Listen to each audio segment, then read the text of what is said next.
Join the fun and stay connected. Here's your guide to installing Hot 7's digital antenna. Please note that all TV sets manufactured today have a digital tuner. TV sets manufactured before the year 2005 may not have a built-in digital tuner, and you may not be able to receive our free-to-air digital transmission on Channel 7 to receive our free over-the-air digital HD TV service. Number 1. Plug your antenna into your TV set's RF input jack labeled antenna or cable in. Number 2. You will now have to scan for the digital channel. Please note that all digital TVs are different in terms of scanning procedures. The following is a general guide, but the steps or the terminology may be different for your device. Press the menu button on your TV remote. Go to Setup or Settings. Go to Installation or System or Channels. Go to Scan Channels, Program Channels, Auto Scan, Auto Program, or Auto Tuning. Press Select or Enter or OK to start the scan. When the device says scanning is complete, accept the channels found and close the menus.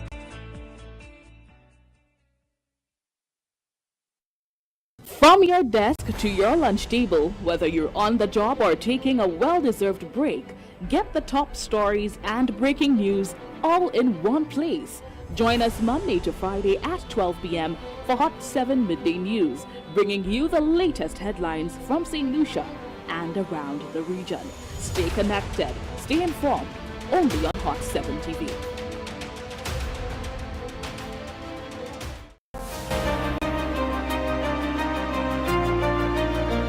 St. Lucia, you asked for it, and it's finally here. Hot 7 TV is now on Flow, cable channel 117, the first fully high-definition local channel in St. Lucia. Catch your favorite movies, intriguing documentaries, chart-busting music videos, and the ever-compelling midday and evening edition of the Hot 7 News, all in crisp, high-definition quality. Welcome to what TV should be in this era. Welcome to Hot 7 TV, now on Flow Cable, channel 117. Spread the word.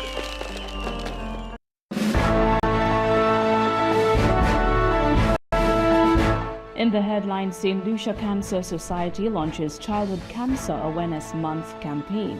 And St. Lucia's Olympic stars Alfred and Lawrenson set for Tokyo 2025.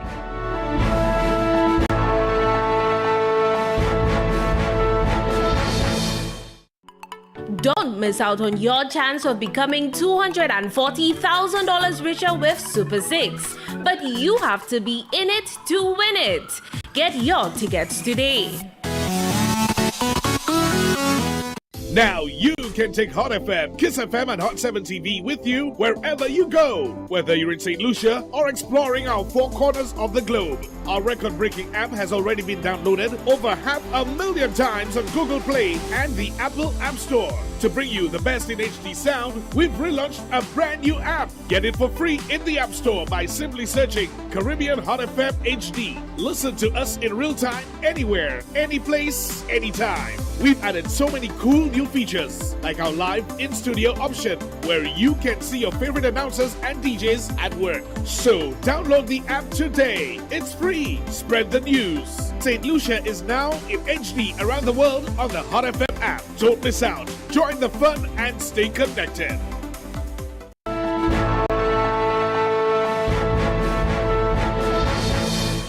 Good day, it is Monday, September 8th, 2025. I am Daniela Edwin. Welcome to the Midday News Edition.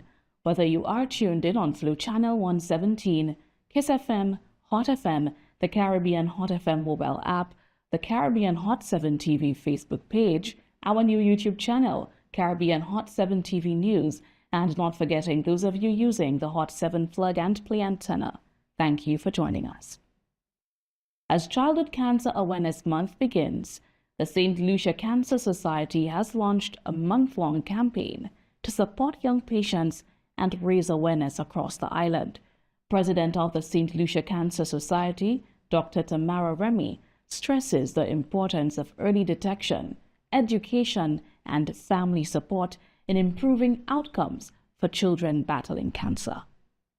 The Cancer Society is calling on St. Lucians to paint the town gold this September, whether by wearing yellow or gold, making donations or volunteering time to show solidarity with children and families navigating the cancer journey. President of the St. Lucia Cancer Society, Dr. Tamara Remy, explained that while the childhood cancer cases are relatively rare, averaging only about 2 per year in St. Lucia, the month of September provides a vital opportunity to educate families, schools, and communities. We at the Cancer Society for the last couple of years have decided to focus on childhood cancers because we think that there's a lot of education that needs to be spread to bring that awareness to the community, right? It's also a month where schools are reopening, and we really want to get especially the kids, the parents, the PTAs on board at the beginning of a school year, just to highlight something which, number one, is not very common. In fact, sometimes most people have never even thought that children can get cancer, but we think it's an opportune time to do several things which align with our goals at the society, which is to educate, bring the awareness, and advocate for cancer. Dr. Remy highlighted that while diagnosis can be made locally, specialized treatment for children is usually arranged abroad. So a lot of our cancer patients, pediatric cancer patients, would be diagnosed by their pediatricians, right? Either a general practitioner or the pediatrician. And what we do have in place in St. Lucia is a referral system for the most part, where we try to transfer the specialist care that the clients, the patients would need. We try to transfer the clients usually to Martinique. And if it is something that is not able to be dealt with in Martinique, then Martinique will usually send these kids on to France. There's also an arrangement with Sick Kids, which is, I believe, a Canadian initiative. And so the kids, for the most part, do not get most of their treatments here in St. Lucia. They're usually transferred elsewhere, and they do pretty well. So it really is a matter of making the diagnosis as quickly as possible, which can easily be done here, and then making the necessary arrangements. Obviously, beyond financial support, the society is also focusing on emotional and psychosocial care. So this month we are part of a bigger picture where we are trying to get the school kids to take on the initiative, to understand what wearing gold and wearing yellow actually means.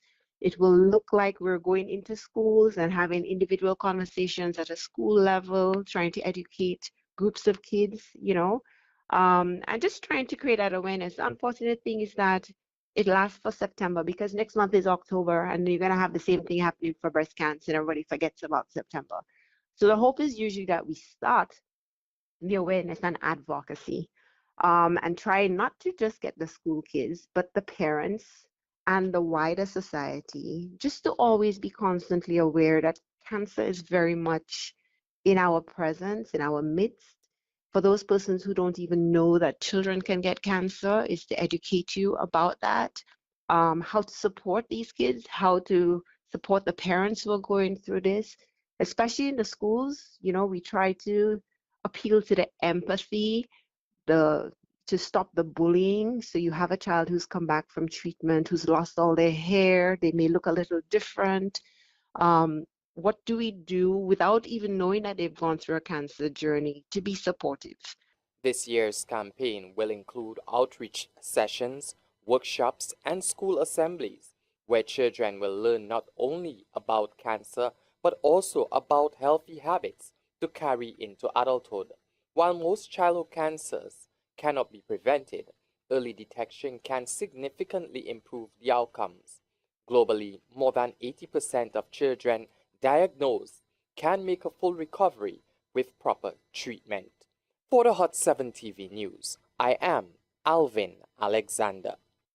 In a bold step to bolster protection for survivors of domestic abuse, the government has announced a major boost in funding for St. Lucia's Crisis Center, a move hailed by Gender Affairs Minister Dr. Virginia Albert Poyot, who says it is part of a wider plan to relocate and restructure the facility to better meet the island's growing needs. In a decisive move to strengthen support systems from victims of domestic violence, the Cabinet has approved an increase in the annual subvention to the island's crisis center, now set at $240,000 EC dollars. The announcement came during Monday's post-Cabinet press briefing, where Minister for Gender Affairs, Dr. Virginia Albert Poyot, underscored the urgent need for the center to be relocated to a more suitable facility. The minister reaffirmed government's commitment to ensure that individuals facing domestic abuse can access safe, reliable support services. And with a new board in place, they submitted a request to government, and government increased their subvention. The subvention that they used to get from government before was in the region of $72,000 a year, and that would assist in paying the rental and paying some staff support. At this point, as we speak, government increased that subvention by $168,000. So, Dr. Albert Poyot has disclosed that a comprehensive review of the Women's Support Center has been completed. The findings recommended that the facility be reconstructed into a fully fledged organization or business entity, better equipped to meet the growing demand for its services. Located at a secure and disclosed site, the center currently provides critical refuge and support for women fleeing domestic violence, offering them a safe haven while their legal matters are being resolved. The employees of the Women's Support Center actually approached the Department of Public Service, represented by the union. They are represented by the CSA, indicating that there are certain conditions that they were dissatisfied with, only to find out that this Women's Support Center should have been a private entity. It's not a government entity. Government would just give them a subvention every year to allow them to function. The building where they operate belongs to government, but they are not under the direct jurisdiction of the government. The transition is slated to unfold over the next 6 months. For Hot 7 TV News, Josiah Bisset reporting. Backed by increased government funding and a renewed national focus on cultural preservation, officials say this year's Creole Day celebrations will be bigger, bolder, and more inclusive, promising a truly island-wide celebration of Creole identity. As anticipation builds for the vibrant Jeune Creole season, St. Lucians are gearing up for a spirited round of cultural celebrations. The Folk Research Center has officially unveiled its calendar of events, with Bellevue and Babono named as this year's headline host communities. Parliamentary Secretary in the Ministry of Culture, Gibeon Ferdinand, has affirmed the ministry's active involvement in supporting and enriching this year's festivities, underscoring the government's commitment to preserving and promoting St. Lucia's rich Creole heritage. The first thing that we do is to try to facilitate through the agency. So the CDF, FRC, and the agencies responsible have been working on this. It's normally something you plan well in advance. And the calendar has been released. As we know, there are 2 communities that have been identified as the main host communities, Bellevue in the south and Babono in the northeast. Strategically, this allows for the management of traffic and other challenges that we've had when the communities have been close, quote unquote close. But more importantly, we try to encourage the decentralization of the celebrations, because we want all the communities around the country to be part of the effort. And so even if we have 2 main host communities, in the past there used to be 3, but now it's down to 2. It's because we really want to encourage other communities to have their own localized celebration. The Parliamentary Secretary states an increase in funding for this year's Creole Month celebrations. He noted that each day throughout the month will spotlight a unique Creole-themed event, forming a vibrant tapestry of tradition and expression, emphasizing continuity. Ferdinand reaffirmed that at the heart of the Creole Month lies an unwavering dedication to safeguarding the island's rich cultural heritage. Two features in Junior Creole have really traditionally been the food, the music, right? But I think each of the various art forms and the various events have their focus. So Carnival has its own focus, jazz has its focus, and Creole Heritage, Junior Creole has its focus. And we want to retain that. It's not about trying to get big crowds at everything. You want to preserve the meaning and the true essence of the celebration. And Creole Heritage and Junior Creole is really about the celebration of our St. Lucianness, which is, of course, also part of Carnival and jazz. But Creole Heritage really is more about the traditional practices. Ferdinand announced that the path forward for St. Lucia's Creole Festival lies in empowering every district to celebrate in its own distinct style. Reporting for the Hot 7 TV News, I am Jasmine Duncan. This is the Hot 7 TV Midday News Edition. There is more after the break.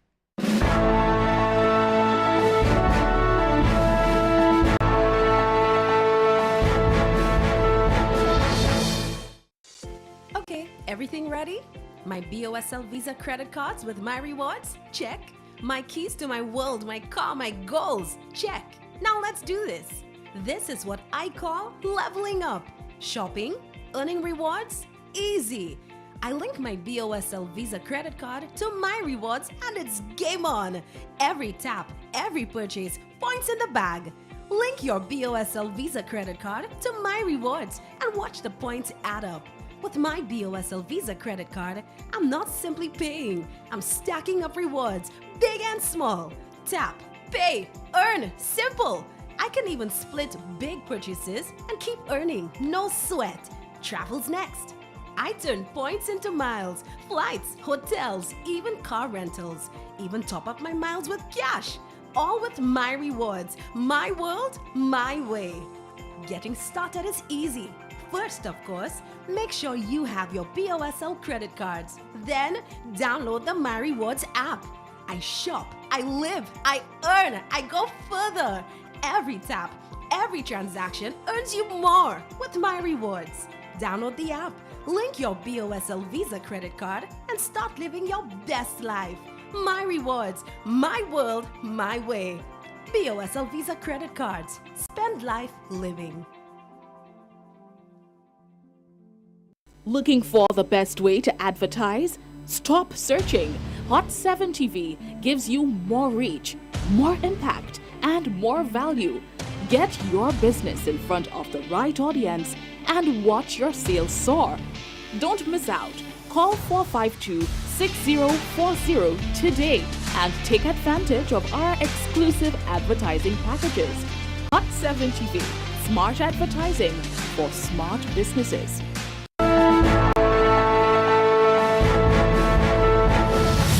Welcome back.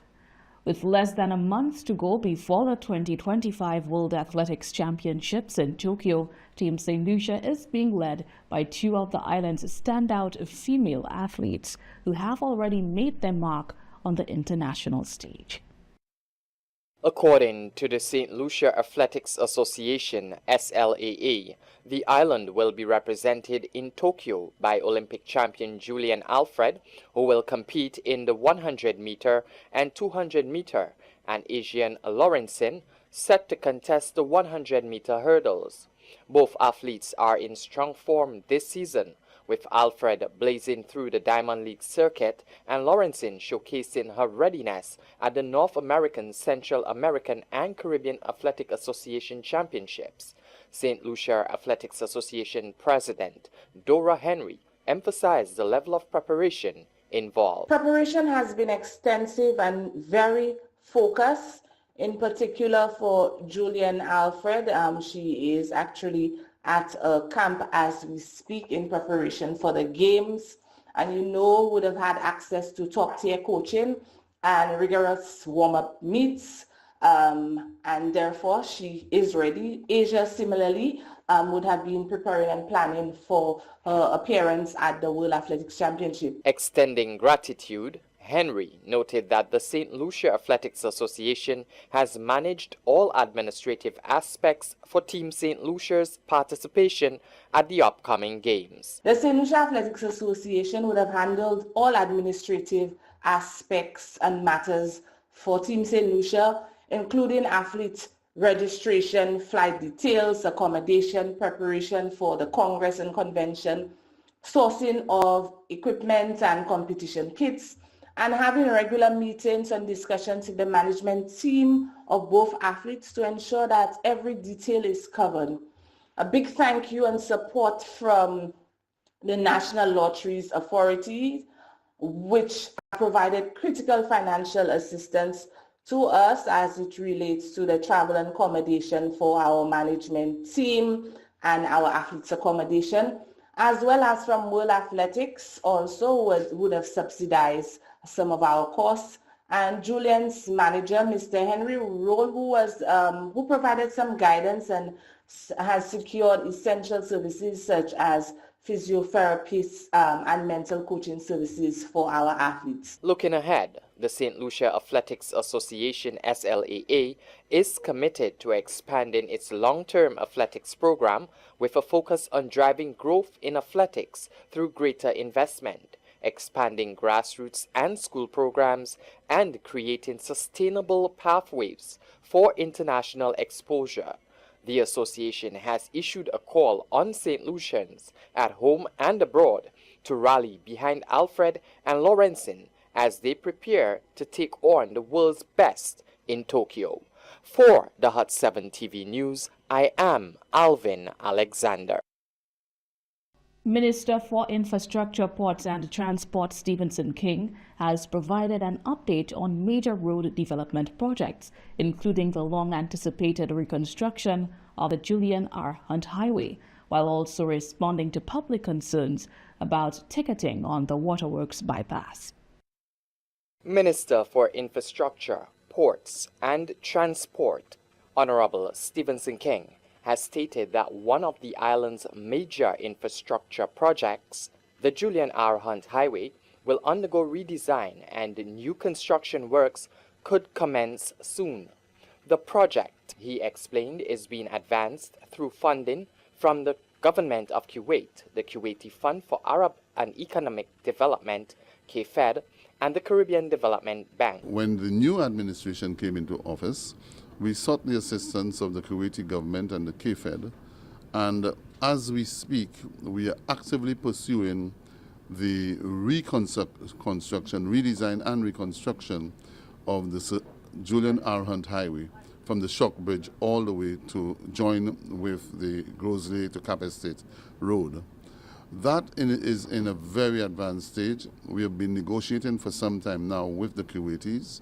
They have finally agreed, along with the Caribbean Development Bank, to assist us in not just improving that section of the road, but also to improving the Norbe-Vieux-Sequi link road between the Moshi Road and the Grand Riviere Road, linking Corinth with Moshi and providing an alternative bypass for motorists. The proposed works has attracted the incorporation of modern data on traffic flows, accident trends, and report impediments into the design. Last week, the consultants were on the road, taking the final bit of data to inform the redesign of the road, because the last design was over 10 years ago. And so in construction and engineering, you need to have current data, traffic flow, the design of the road, what are the impediments on the road, whether those impediments are contributing to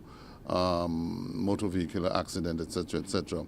So current data would be factored into the redesign, and hopefully we are looking at towards the end of the year, early next year, to commence the construction of the road. The project is expected to be completed in 3 phases. It will be divided into, I think, 3 segments, from the Shock roundabout to Marisil to the Moshi Junction, and the Moshi Junction to Grosley. So this will be it.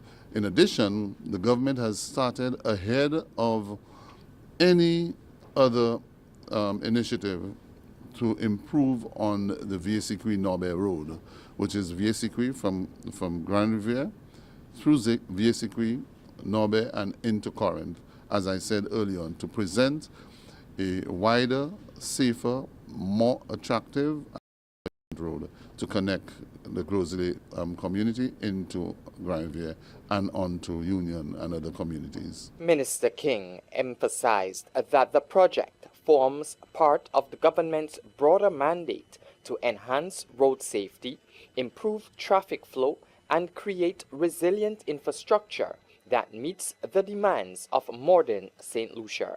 For the Hot 7 TV News, I am Alvin Alexander. Serenity Park is set to welcome visitors once again. Castries Central MP Richard Frederick announced that the popular public space has been upgraded, enhancing experiences for park goers. At Monday's pre-cabinet press briefing, Castries Central MP Richard Frederick announced the much-anticipated reopening of Serenity Park. The popular public space has undergone significant enhancements aimed at improving the visitor experience. Among the key upgrades, the minister highlighted the addition of modern changing facilities and a new fountain designed to better accommodate the steady stream of park goers. We have changing rooms for male and female. We have vending booths for other persons who are interested in ensuring that they secure a spot to sell at Serenity Park, to vend at Serenity Park. And of course, we also have a changed fountain. You see, when a facility is built initially, it may have teething problems that one did not envisage during operations. And what we realize is that the crowds at Convergence Serenity Park really were, an injustice was being done to them in terms of not having enough space because the fountain took too much space. And so a decision was made. We actually closed down on the fountain. I could tell you now it's more aesthetically pleasing. Frederick expressed his satisfaction with the final product, noting that although it was initially intended to open before the carnival season, infrastructural work delays had postponed its unveiling. Very pleased with the final product. I am pleased at the quality of work the contractor has delivered to the government and people of this country, and I'm hoping that the park, a number of organizations called me, the banks called me, the older folk called me. I've received a number of calls because, as the name suggests, it's a really serene area, a place for reflection, for, you do all your personal thinking and whatever within that area, right next to a fountain. It makes a very good environment for that purpose. The park reopened its doors on September 5th, 2025. Reporting for the Hot 7 TV News, I am Jasmine Duncan. We've come to the end of the Midday News edition for today, Monday, September 8th, 2025. Join us again at 6:45 for the Hot 7 TV Nightly News. Until then, have a great day.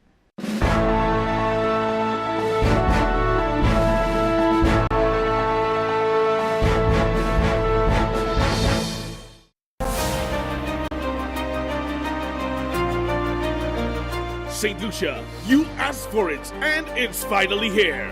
Hot 7 TV is now on Flow, Cable Channel 117, the first fully high-definition local channel in St. Lucia. Catch your favorite movies, intriguing documentaries, chart-busting music, and the ever midday and evening edition of the Hot 7 News, all in crisp high-definition.